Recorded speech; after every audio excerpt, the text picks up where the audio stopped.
Now, when you are traveling, you try to think of everything, right? Did I pack my toothbrush? Do I have my plane ticket? But what are you doing to prepare for a health emergency on the road? Well, Carolyn, C.J. Matthews, author of the Traveler's Healthcare Bible, is here to tell you exactly what to do or what not to do, as the case may be. C.J., thank you so much for being here. Thank you. I'm glad to be here. So we're talking about some very specific deadly mistakes to avoid. So how can you help?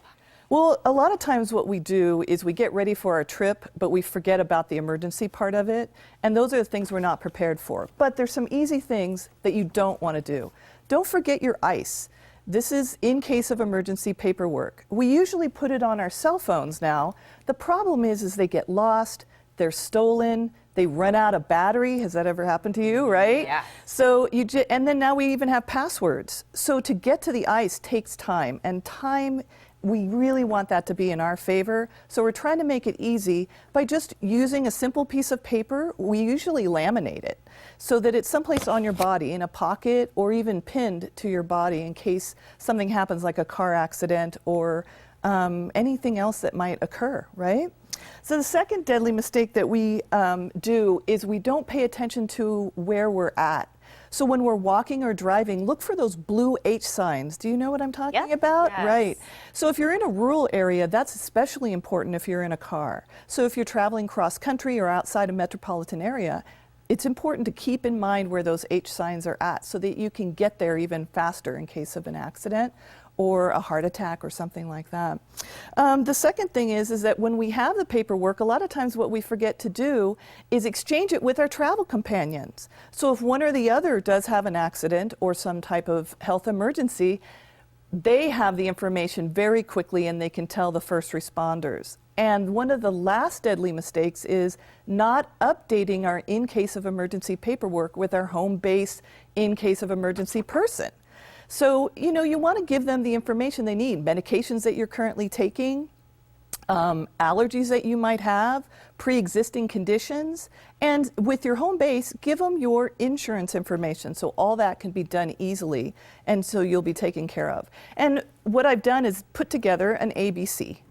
So, area awareness. Make sure you look for those blue hospital signs. B, bring your medications with you. That's really important. Sometimes we forget, we pack all our clothes and our sandals and we're having a good time.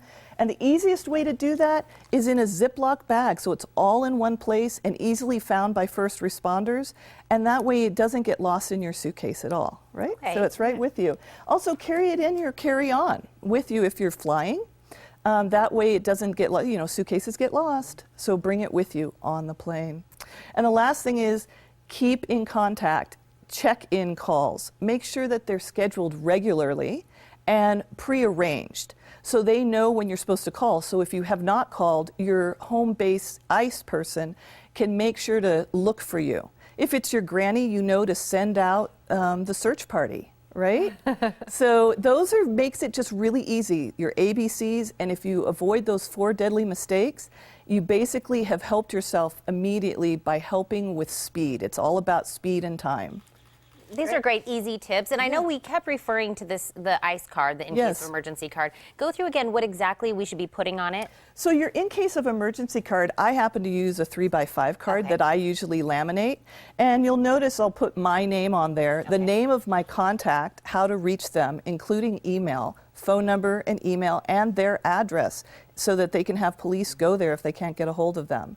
And then you're going to put on your medications, your allergies, your pre-existing conditions, and all of that will go on this card. You can also make a smaller one and put it in your wallet. Okay. Great. So anything else that we should be doing to kind of prepare for if that emergency does happen while we're traveling? Exactly. Because again, we're looking at speed and minutes. It can make, especially if you're in a rural area, it can make the difference between life, death, and recovery. There are helicopters out there, but unfortunately, clinics are closing down very quickly in the rural areas. They're outdated. So you just need to make sure that you have as much time as possible on your side. Well, that's great. And I know we, of course, have your book that we can pick up, get even more tips and some more information, because you're right. We all want, remember to pack our socks and our shoes and all this stuff, but we also need to remember that if there is an emergency, we want to be prepared. Yeah. So these are things we need to think of before it's too late. So CJ, thank you so much for coming on today. Well, I sure appreciate it. Thank you. Absolutely. And for more information on being prepared for any health emergency that arises while you were traveling, log on to travelershealthbible.com.